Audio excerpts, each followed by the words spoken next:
Halo 1 was a pretty good game. Not just gameplay-wise. I mean, it was fun. Halo 1 was fun.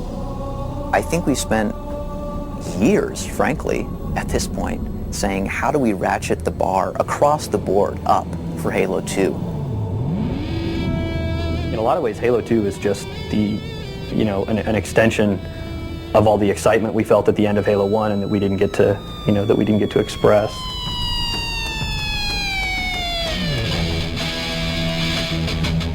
Just in every way, we've really increased the scale and the scope of the game.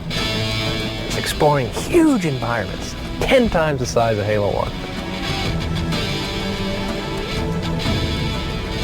It's about kicking ass in as many ways as possible, in as many different bodies as possible. Halo 2 is about guns and more guns. That's what it's about.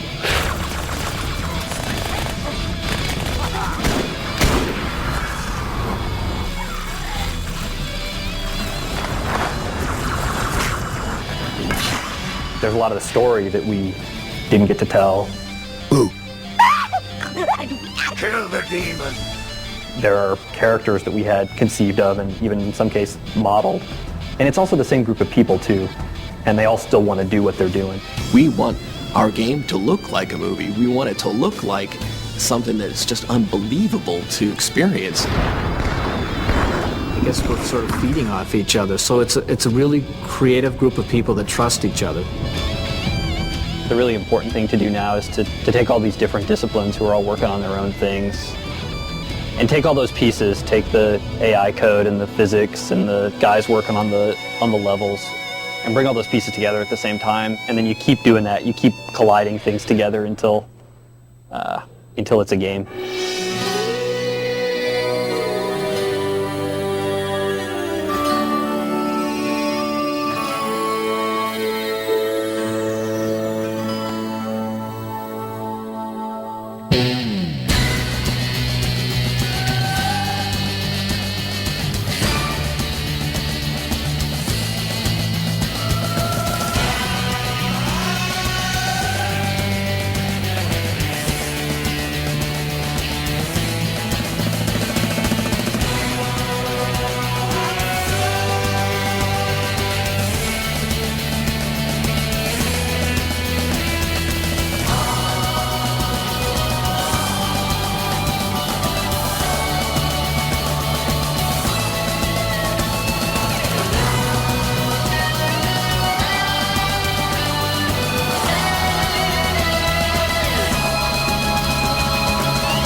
Grab it.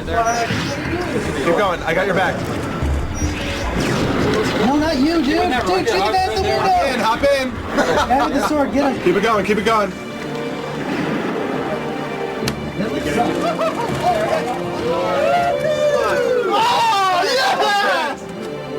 This process began with the end of Halo and realizing all the stuff that we had left out. And Jason and I and Jamie and a few other people sitting down and thinking really hard about, wow, what did we really want to tell? And then Jason locked himself in a room for a while and organized his core ideas and then came to me and said, hey, these are my thoughts about a story for Halo 2. What do you think? Yeah, I don't know if we're crazy or stupid or we just like good stories or what, but we certainly worry about that a lot more than you might think we'd have to in a game that's mostly just about action and about not thinking. In Halo 1, there was maybe 30 seconds of fun that happened over and over and over and over again. So if you can get 30 seconds of fun, you can pretty much stretch that out to be an entire game. Encountering a bunch of guys, melee attacking one of them before they were aware, throwing a grenade into a group of other guys, and then cleaning up the stragglers before they could surround you. And so you can have all the great graphics and all the different characters and lots of different weapons with amazing effects, but if you don't nail that 30 seconds, you're not going to have a great game.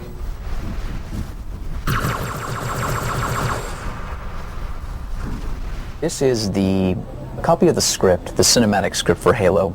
This document needs to talk to programmers and artists and animators and everybody. This is 160 pages worth of cinematics. That's kind of crazy if you just think about it on its own. But when you look at a game which is 15 levels long and with a couple protagonists and a fairly complex story arc, I mean, when you need to drive the player's experience for 20 hours of gameplay, say, 120 minutes of cinematics doesn't really seem that out of proportion. But just to look at it prima facie, it's pretty daunting. You think, my God, you're making a feature film. Why was it not destroyed with the rest of their fleet? It fled as we set fire to their planet. But I followed with all the ships in my command. When you first saw Halo, were you blinded by its majesty? It's not about making it complex, and it's not about playing movies for 2 hours between every 5 minutes of gameplay, but the more you can make somebody believe that they're in this cool place, that they're on Halo fighting the Covenant instead of whatever, sitting in their living room at 2 a.m. trying to, finish some stupid video game. I will continue my campaign against the humans. There's a lot of complexity here up in this geometry, but look down now. There's very little of that down here. Oh, right. And I think we should try to flip-flop some of that. We start with the story, first of all. We get a good background to the entire game, just a foundation for things, and then we start building levels off of that. This particular level that I'm looking at right now is called the Sentinel Headquarters. The Sentinel is this hovering character. They don't need floors. They can fly up through the ceilings, they can fly through portals that are 20 feet up. But you as the character will have the challenge of traversing this interesting terrain inside the structure, up and across beamwork and through these little portals throughout the space. So it's going to be really interesting for the player to explore.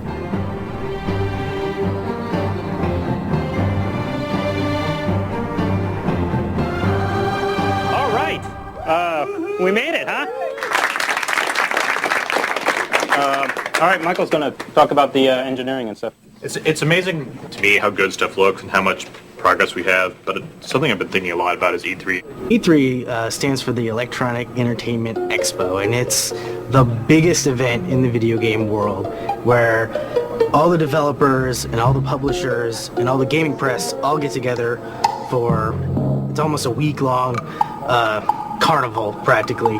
Trade shows are useful because they make you get your shit together. It's important for us to get excited about what we get done for E3 because we need to build that excitement up and go, God damn, we have a lot of work to do between now and E3. I think it's really important to be ambitious. I think it's important to have more balls in the air than you can catch at the end when it all comes down to it and you have to ship a game. But certainly you can go too far. Of all the people on the team, Tyson and I are probably the people who are the most frightening for Jason and the programmers. We are the most crazy scripting, crack smoking. This would be so cool, damn the frame rate. Let's pound the code and make these crazy things happen.